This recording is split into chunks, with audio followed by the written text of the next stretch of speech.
बिस्मिल्लाहिर्रहमानिर्रहीम। अस्सलामु अलैकुम। कुरान और दीन चैनल में एक नई मालूमाती वीडियो के साथ अना मैसेज आपकी खिदमत में हाजिर है।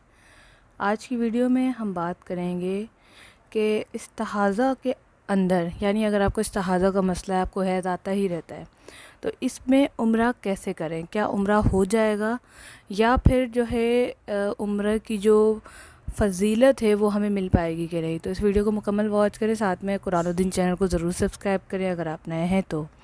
इस्तिहाज़ा में क्या होता है, एक रग का खून होता है जो मुसलसल कंटिन्यू आता रहता है। इस्तिहाज़ा की कुछ टाइप्स होती हैं जिनमें हैज़ या तो डॉट की सूरत में आता है या हैवी ब्लीडिंग की सूरत में आता है या फिर जो है बिल्कुल वाटरी डिस्चार्ज की तरह होता है।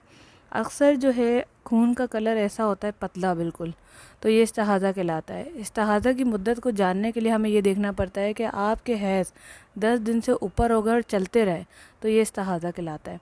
इसमें नमाज, कुरान, रोज़ा, उम्रा सब किया जा सकता है क्योंकि ये एक बीमारी है। फिर भी अपने करीबी मुफ्ती या उलमा कराम से इसके बारे में, ख़ासकर उम्रा के बारे में डिस्कस करना ज़्यादा अहम है।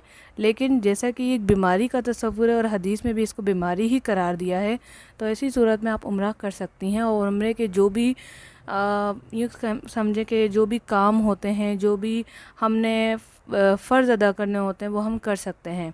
लेकिन फिर भी आप अपने उलमा कराम से ज़रूर रुजू करें और उनसे फ़तवा लेकर आप उम्रा कर सकती हैं। लेकिन हदीस में ये मौजूद है कि आप नमाज, कुरान, रोज़ा हर चीज़ कर सकते हैं जो कि एक मुसलमान को करना चाहिए। तो उम्मीद करते हैं वीडियो आपको पसंद आएगी। वीडियो को लाइक करें, शेयर करें, सदका जारिया समझ के। अगर आपको कोई सवाल हैं तो हमें कमेंट्स करके बताएं, इंशाल्लाह हदीस की रोशनी में आपको इसके जवाब दिए जाएंगे। अस्सलामु अलैकुम रहमतुल्लाह।